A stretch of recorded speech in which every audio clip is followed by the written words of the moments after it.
Hello and welcome to another edition of Movies and Tea. I'm your host as always, Edward Jones, and joining me, of course, is my co-host, Miss Kim Lowe. Hey.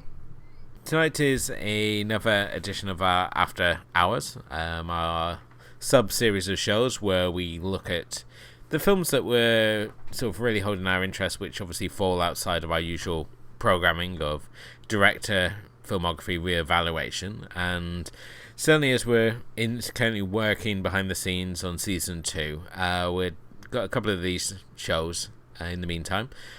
Now, tonight is the turn of Kim to obviously pick the film that we're looking at. And Kim, you chose for us to look at the 2014 film In Your Eyes, directed by Bryn Hill, and more keenly scripted by Joss Wheldon. He of Buffy and Avengers and basically anything exciting in the geek world. He's obviously the man behind it all. Yeah, he is.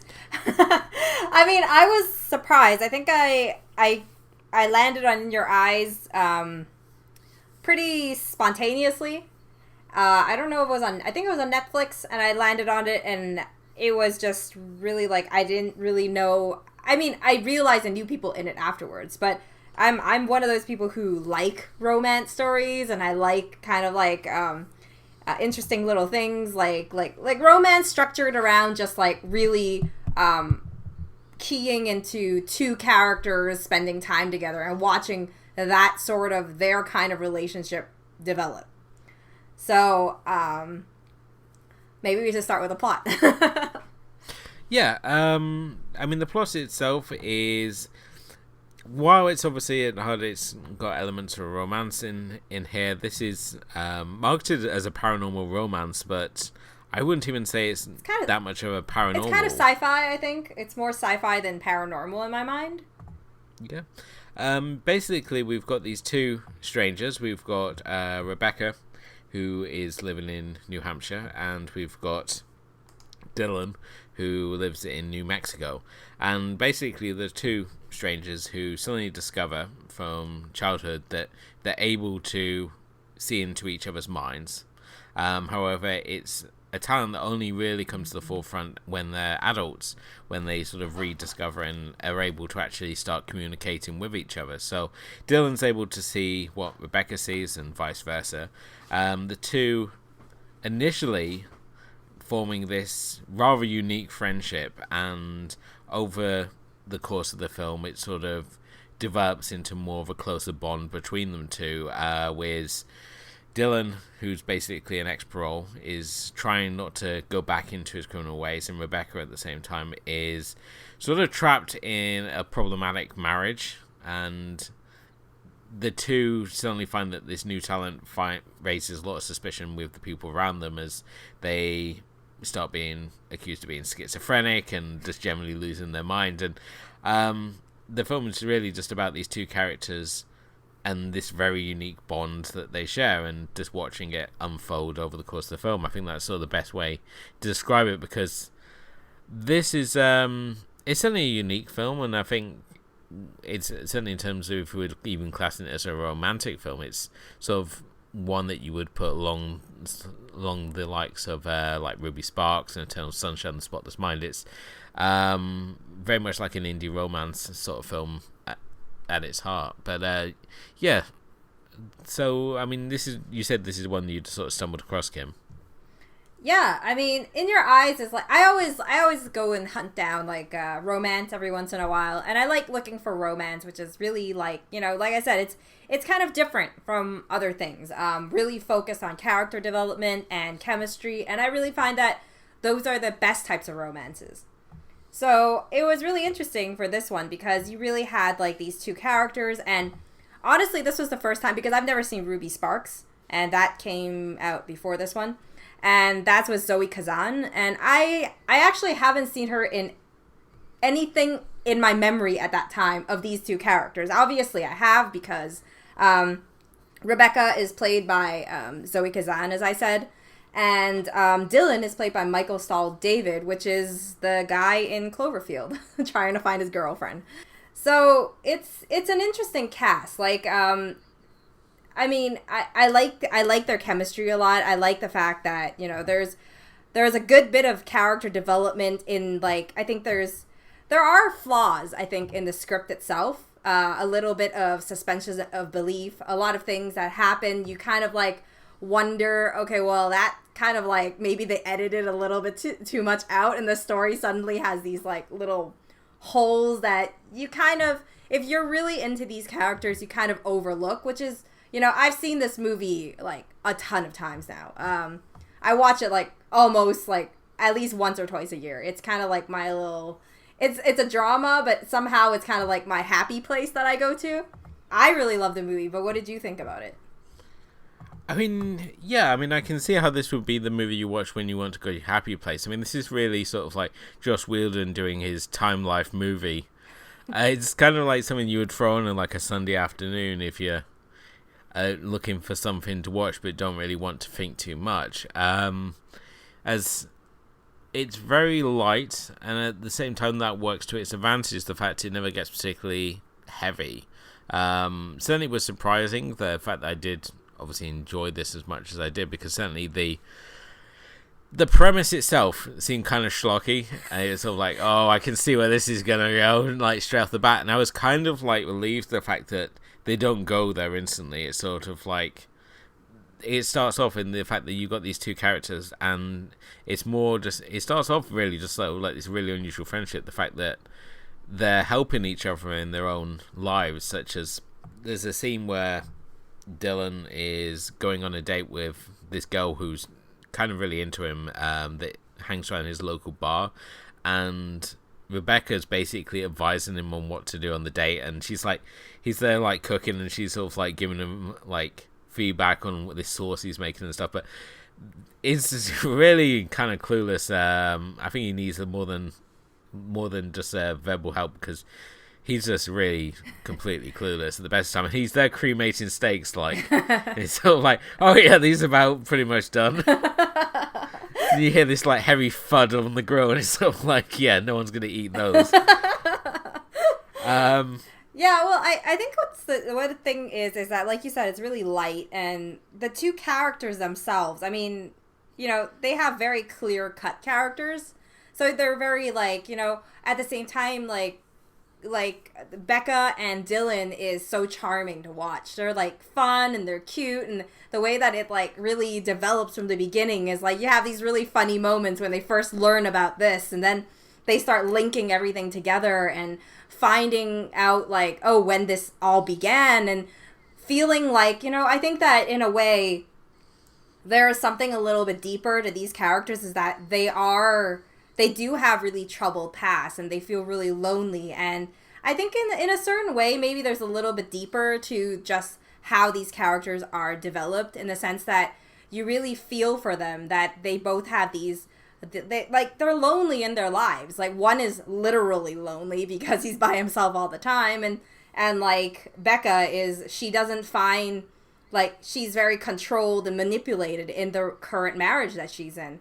So there's a lot of things that she's controlled to do. She doesn't have the courage to jump out and do things. And in a certain way, you see that these two, like, their friendship or their connection makes them into, you know, a better person, or makes them stronger and makes them more courageous to deal with everyday life and kind of break out of this, I don't know, this bubble that they've trapped themselves in a certain way.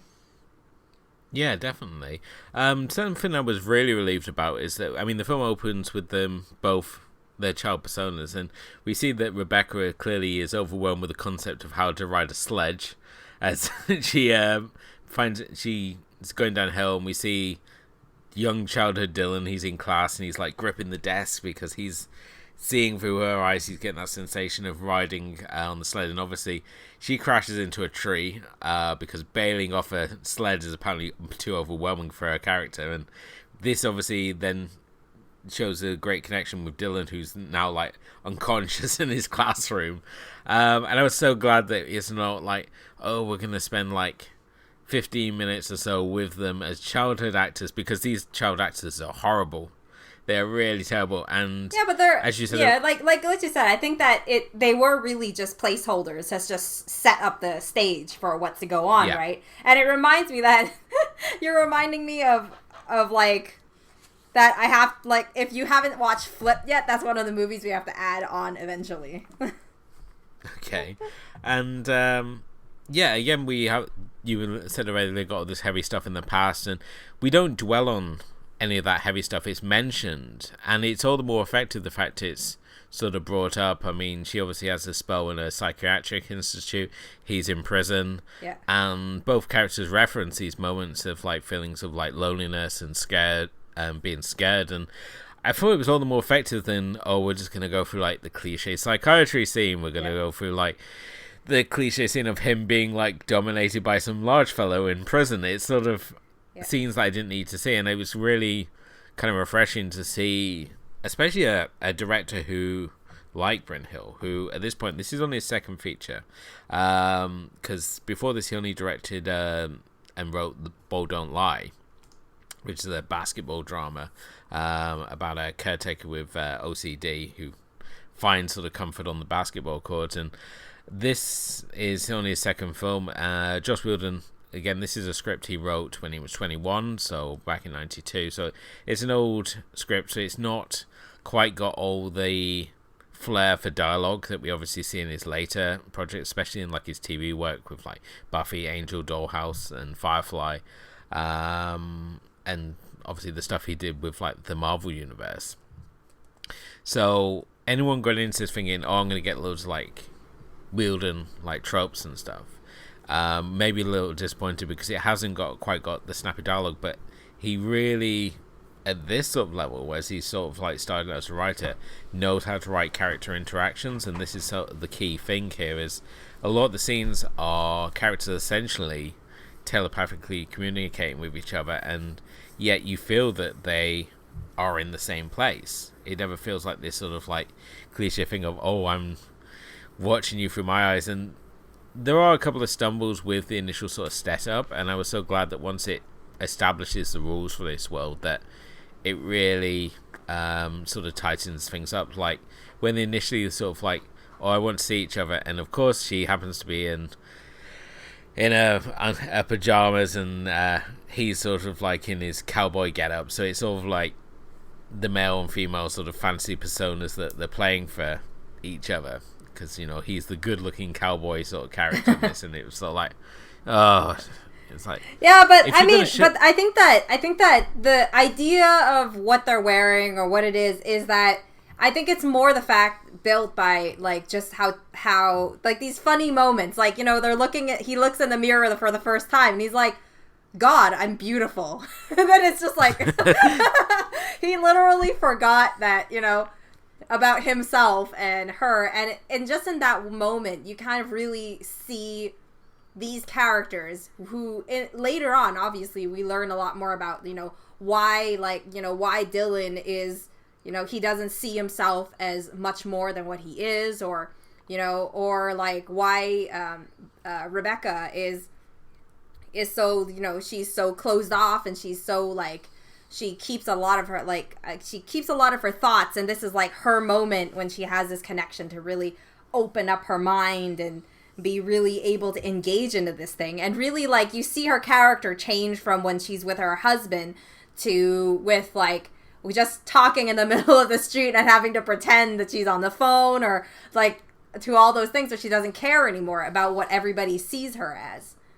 And it's kind of like this, I don't know, I guess it's this liberating feeling that you get of someone subconsciously finding that person who makes you not care about everyone else around you. You know, it's like, I know it's a little bit like a cliche romance in a certain way, but I think those things are really cute to watch. And when you can really find two characters who have that chemistry, who can really deliver something like this, honestly, right now in the romance landscape of movies, I find it really hard. I mean, you know, judging from we're seeing a movie in like 2014 and talking about it, I don't think that, you know, in recent, like, it's a rarity to find it.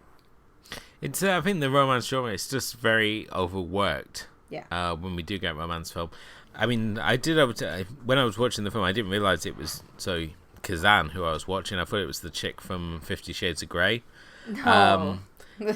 And Zoe Kazan, I mean, she's like Zooey Deschanel. She's like your prototypical manic pixie dream girl. Mm-hmm. And here she kind of tones it down a bit certainly from what we saw in like Ruby Sparks, and she brings a lot of charm to the character, and there's a lot of things that because of her performance and her personality, she's able to get away with, and we don't sort of like question like when we've got like the Braille sex scene in here where she's like wearing mismatched underwear and stuff, and it's all like, oh, that's so quirky, but it's all like that's fine because it's Zoe Kazan who's playing this. It's not like Michelle Williams who's playing this, and we would like go, oh, she's wearing mismatched underwear. It's sort of like, because it's Zoe Kazan, it's sort of like, yeah, that's her personality. It sort of matches in with the sort of characters she plays. It's funny that it makes sense. It's funny that you bring it up, because that's actually like, I mean, I love the movie as a whole, and I love a ton of the scenes, but I found that like that scene leading up to even that scene itself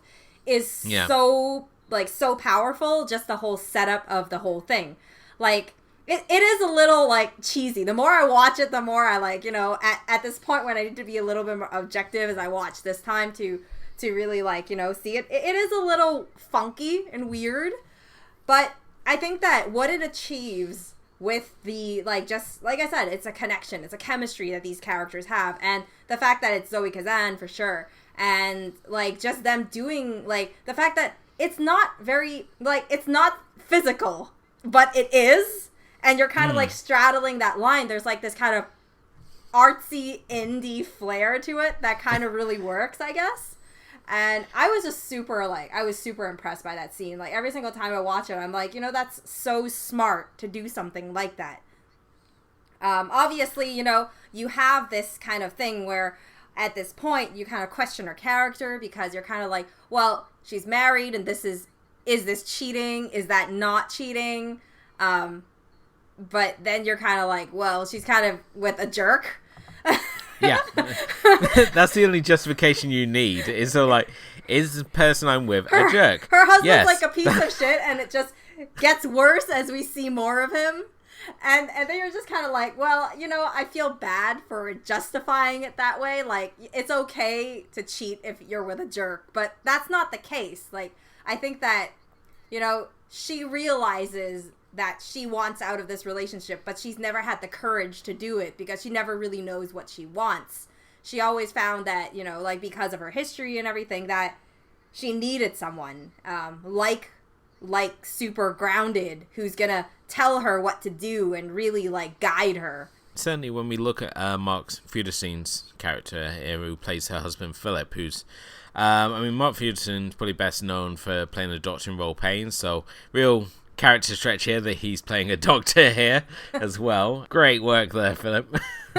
And he basically provides her with that stability. I mean, he's providing her with the life that she thinks she wants, and it's only when she's obviously communicating with Dylan that she realizes, I can be my own sort of person. I don't have to be in this marriage. I can sort of break free. And it's not nice the fact that it's not so much the fact that I have to be with Dylan to, like, find myself. Because in the builder trick, she's like discovering, like, I can be myself. I'm fun. I'm quirky. I'm all these things that I forgot I was. And I think that's something I really liked, and the fact that the romance sort of angle between these characters really comes like in the third quarter, which is really refreshing to see, because you think that as soon as these two characters start connecting, that it's only going to be a matter of time before they get together. So when we do have that inevitable sex scene, because it's inevitable, you can't have these two characters and form this bond without the audience is going to want to see this. So that's why it's there. It's sort of like, well, how are these two characters going to have sex with each other? It's like, oh, they're just going to, like, touch each other. They're going to touch themselves, and it's going to revert back. Yeah. Because I think one thing we were never really clear about is that, like, that concept behind their relationship is really that it's not really just like they see what they're seeing, but they can also have the sensories, right? So they can hear everything that's going on around them. they can pretty much live in the space of that person. They can feel everything around it, like feel the weather, or feel the touch, or have the sensation, like when they get hit or when they get hurt, they feel the same pain emotionally and physically. Oh yeah, and certainly, I mean, that led to one of the darker moments in this, where Dylan basically loses his rag with Rebecca for how she sort of... I think it's hard to say whether it's because how she's intruding in his life, or the fact that he's frustrated with how her life is going. And he's basically hitting himself, knowing that it's going to revert back and hit her. And while it's obviously not man or woman violence, it's still obviously got that connotation of what he's doing is to deliberately inflict pain on her, and it just makes you feel very sort of uncomfortable, even though you know it's all the way he wants to strike back at her. And certainly, I mean, yeah, I love the fact it's not just that we're seeing through each other's eyes, the fact you get the feeling, you get all these different sensory feedback. So when we do obviously have that section, I'm not trying not to dwell on this at all, and I love the fact that Brynhild actually tries to go a little arty with it. So you see his hand appearing with hers, and it's sort of like, oh, see what I'm doing here? And I was like, it went on a bit longer than I needed it to. Well, I mean, I think it's because, I do love these movies a lot. And I don't get a lot of these moments that, for me, I thought it was a really powerful and very effective scene. Especially, like I said, paired up with, it was kind of like a really sad scene before it. Like a real reality check for the characters. And it was like this really deep moment that they had. At this point, they were really just, learning about each other. And they were really just, you saw the character build from what you learned about their lives and the things that they do, and, helping each other and encouraging each other and giving each other that strength and seeing the world around each other. And at that moment, it you start seeing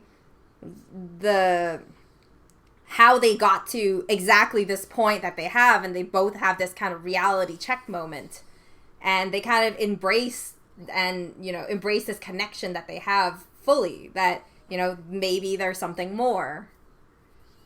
I mean, certainly for myself, my favorite moments are just the general conversational moments. It'd be like just like the throwaway scenes where she's washing wine out of her trousers, and they're just having like general conversations, or where they're helping each other. I think those were like more interesting to me than the potential romance angle. And again, even when we get to like the finale, one of the best scenes, like if you like normal ones, like I love, is when she's like looking through her storage room, and then they're listening to music and doing personality quizzes, and it's it's such a beautiful scene there. It's very happy. It's very like, it's really fun. It's like you're really watching like two really good friends hit it off, and they're like just talking about random silly things and being like, oh, I don't want to share that with you, and then there's like, no, but you have to, or else it doesn't work, and that sort of crazy conversation that you have. Again, they really sort of hone in on this in the finale, where we've got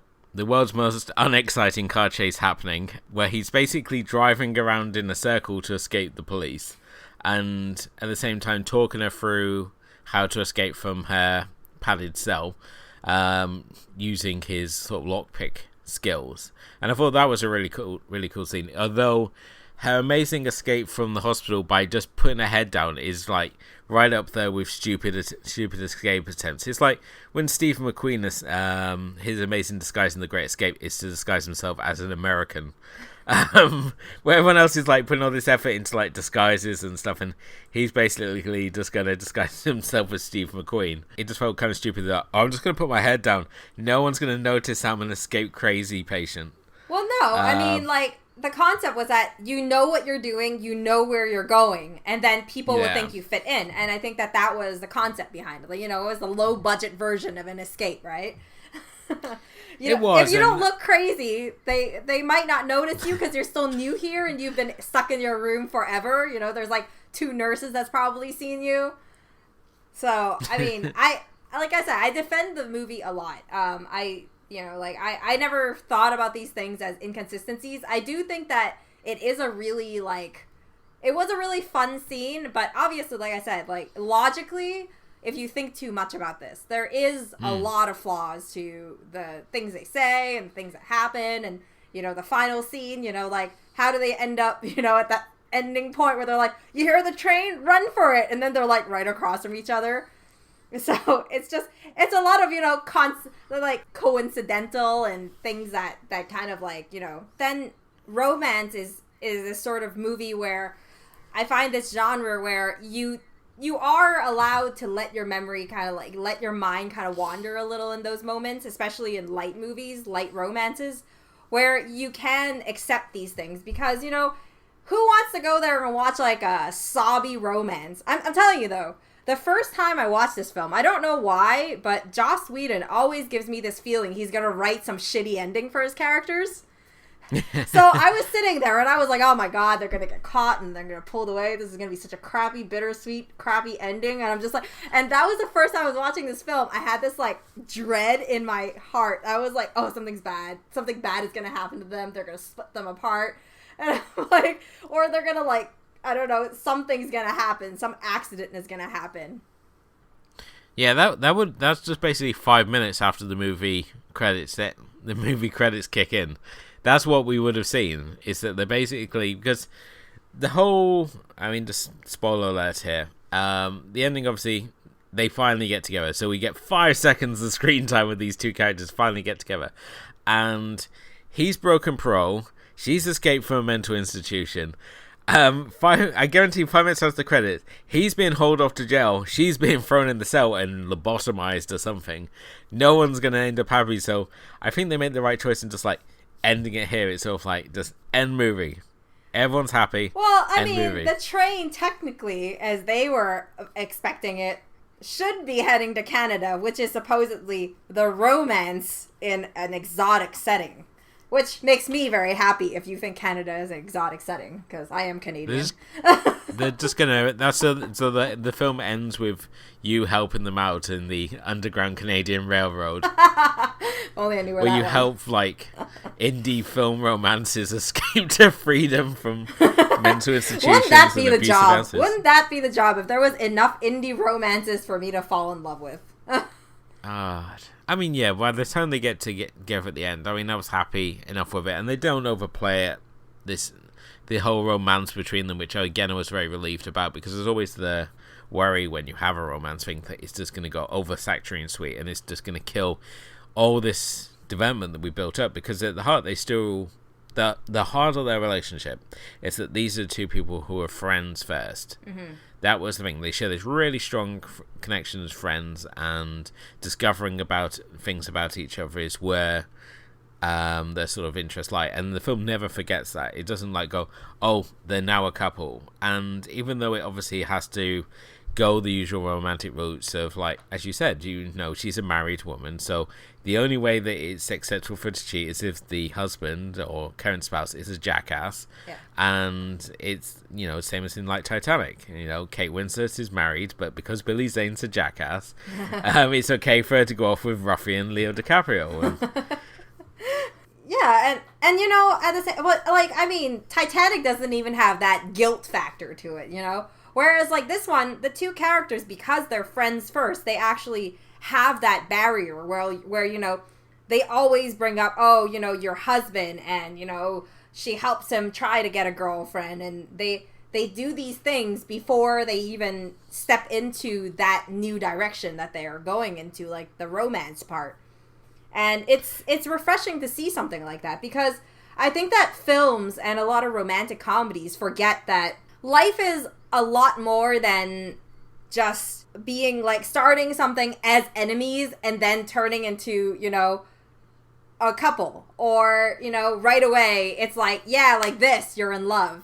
It doesn't happen like that. You know, like, I'm all for being romantic, and I am a romantic at heart. But, you know, love at first sight is great in concept, but, you know, I think that as imaginative and suspension of belief as you want, there's still that reality that needs to be there. That reality that, you know, you're not being like, oh, right away you're in love, right away there's attraction. And you know, it's one of those criticisms I have a lot about romance, and why sometimes I can't get into a film, because I don't know these characters. I won't care whether their relationship, I won't feel that chemistry that they have and that connection that they have. And these things are all super important in particularly a romantic film. Yeah.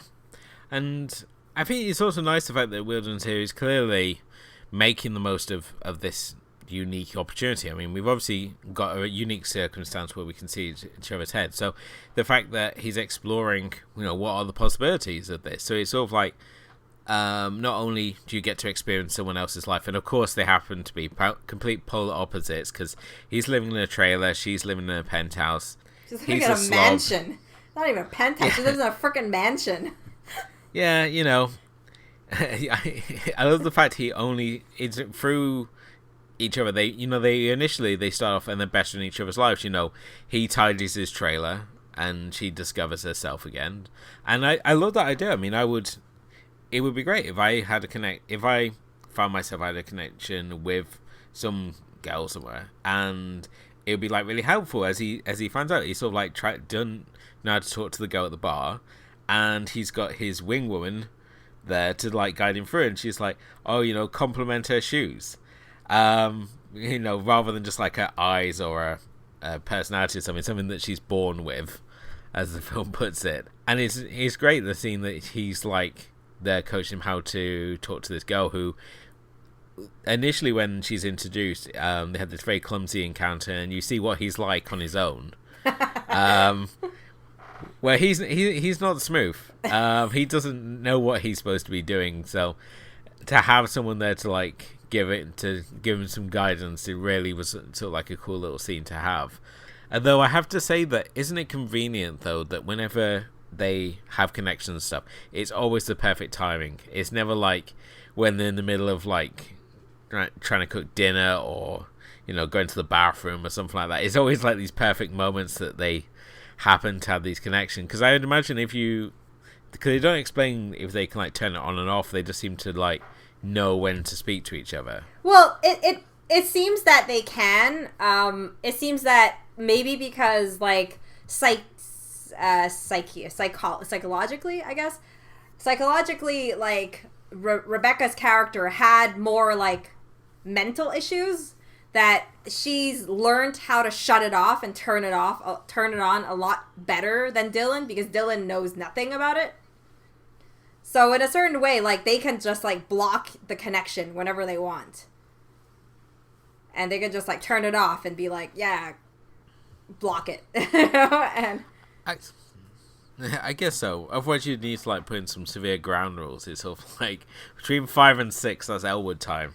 You do not come in my mind at this, and you just like work out all your private time stuff for then, for that little block of time you give yourself, and then, I mean, it'd be like an absolute nightmare, because like someone could see like all your personal like details, like all your passwords and stuff, like. And then if you like fell out with this person, they'd become like really vindictive and like ruin your life. Psychology. That would be another story. That would be another that would be a horror cyber tech story. I know. There's a. That's like some next level.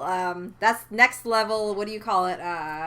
But yeah, I mean, I was pleasantly surprised. I thought going into this, especially when you hear the word romance, that's always like a warning bell, because romance is difficult to do. To be fair to everybody listening, I didn't really give Elwood much of a choice. I pretty much gave him 3 romances, and I was like, choose one of these. And then he pretty much read one, and he was like, nope, that looks crap. And then he read the next one, and then he was like, And then there was the next, and then there was like pretty much, one left. There was this one.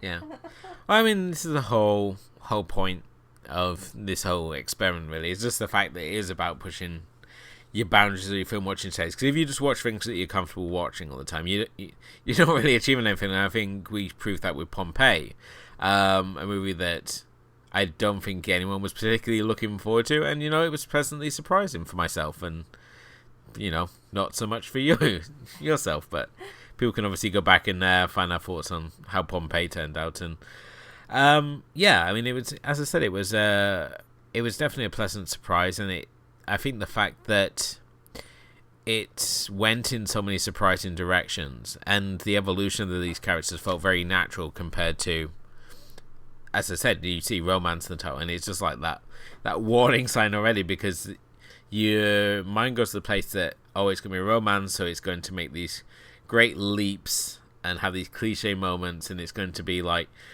a Time Life Christmas movie where we're just going to be, it's just going to be a case of crossing off points. And it never felt like, oh, we're just crossing off points here. It felt like a very natural flow. It wasn't like, I'm watching this like, oh, we've got to get to this point, and then we've got to get to this point.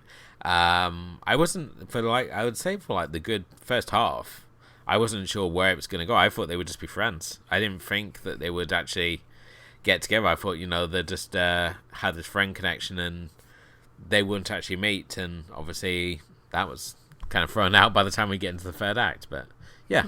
Well, I think if we talk about some further viewing now, if you obviously watch this and you wanting to pair it up with something else, I mean, where do you really sort of go from here, Kim? For me, I would have, I guess, two choices. One would be because this just reminded me of Flipped, so that would be a really cute one to do. For those who don't know what Flipped is an adaptation of a book, which is about the fuse of pretty much two young kids, and one is like the girl really likes the boy, and then you have this like whole it's a really cute scene about two perspectives going on, and you see like their young children friendship go on, and it's adorable in their own way.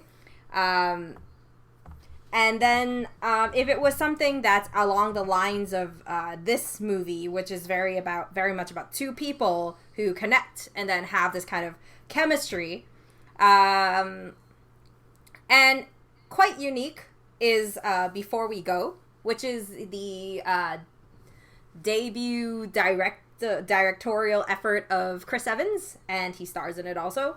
So yeah, it's a really fun story. Like they kind of like walk around New York a lot. It's not rated very well, but I thought it was a really nice, like there was a lot of really nice messages on how the story evolved. So, it's one that you can pair really well with In Your Eyes. How about you?